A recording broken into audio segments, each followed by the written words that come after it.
Всем привет! Это «Русский портрет». И сегодня мы продолжаем говорить о невероятной судьбе Марии Павловны Романовой. Переехав в Швецию, Мария не может найти себя. Праздность и одиночество угнетают, не удается наладить отношения с мужем даже после рождения сына Ленарта. К жизни на чужбине я так и не могла привыкнуть.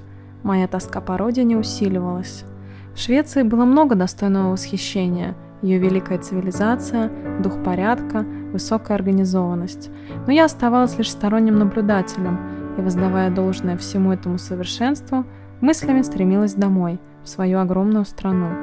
Это высокоразвитая цивилизация, где индивидуальные усилия больше ничего не значило, где не было места для творческого воображения, давила на меня. Чем больше я узнавала Швецию, тем больше мечтала о России, такой географически близкой, но столь отставшей от современной жизни. Я осознавала с некоторым чувством вины, что шведская принцесса я только по титулу.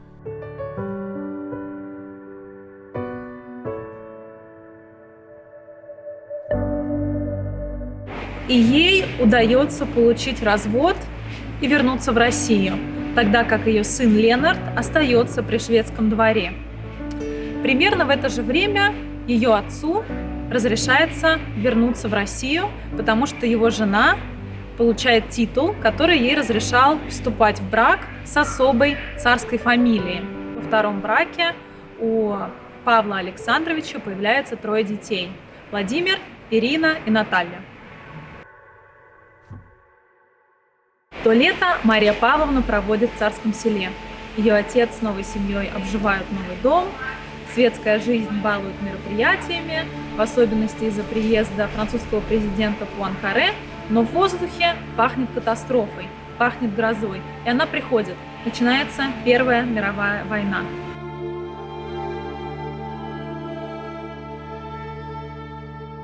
Россия, провожавшая на фронт свои первые полки, была охвачена возвышенным патриотизмом, в чем сомневаться не приходилось.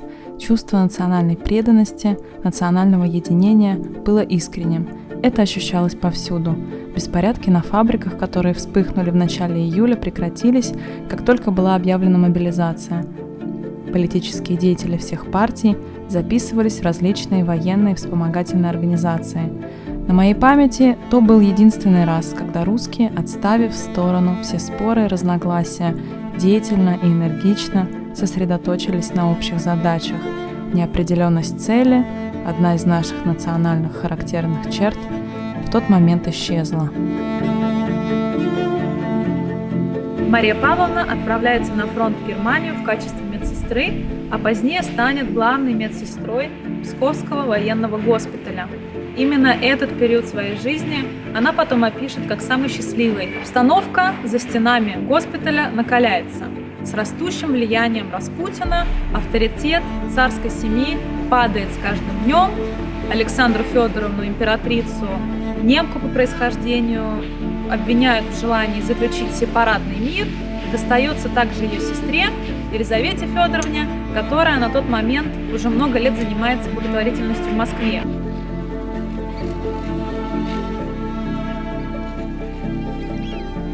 Узнав об этом, я впервые серьезно задумалась о переменчивости общественного мнения в России. В Швеции настроение толпы всегда имело под собой логическую основу. На него не влияло инстинктивное недоверие к правящему классу, столь характерное для русских. Жизнь, работа и верность моей тети были известны всей Москве.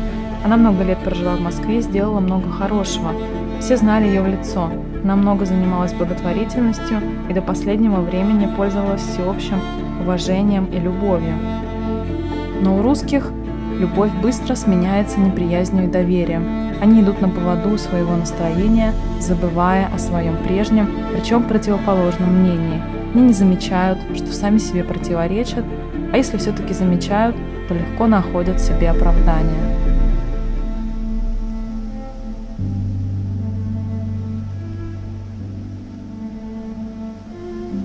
Ситуация с Распутиным накаляется.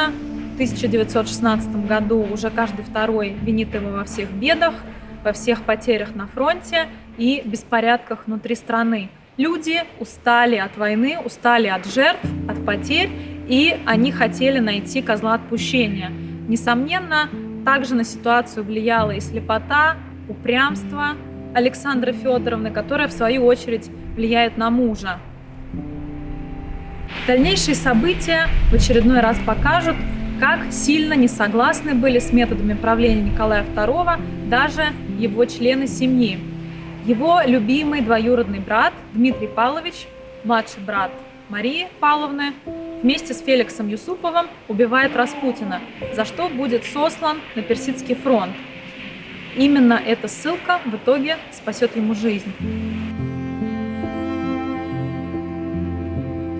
За эти несколько месяцев войны общественное мнение кардинально изменилось. Воодушевление спало. Никто больше не испытывал потребности объединиться ради общего дела. Огонь, воспламеняющий души, погас. Нашу движущую силу, гигантский проржавевший мотор русского государства, запустили на полную мощность, даже не смазав маслом, не говоря уж о ремонте. А теперь, когда мотор разваливается на части, никто не знал, что делать. Старые и самые надежные из наших правителей стояли в сторонке, покачивая головами. Молодежь, невежественная и полная надежд, торопилась поставить новые рычаги и заменить старые колеса на новые. Но все было бесполезно. Двигатель безнадежно устарел. Генерал-губернатор Пскова, русский, вызывает к себе в штаб Марию Павловну, где объявляет ей: император отрекся от престола.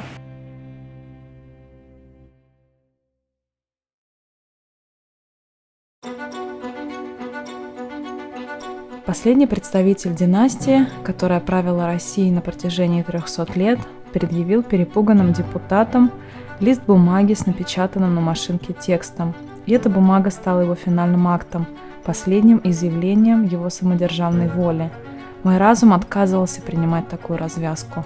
В то мгновение я искренне ждала чуда. Я бы нисколько не удивилась, если бы вспыхнула молния или произошло землетрясение. Это была историческая смерть, и подсознательно я ждала определенных знамений, как после гибели Спасителя на кресте. Я не могла смириться с мыслью, что надежды больше нет. Хотя в последнее время режим изменился в худшую сторону, по моему мнению, он составлял естественную часть моей страны. Я не могла представить себе Россию без династии, словно туловище без головы.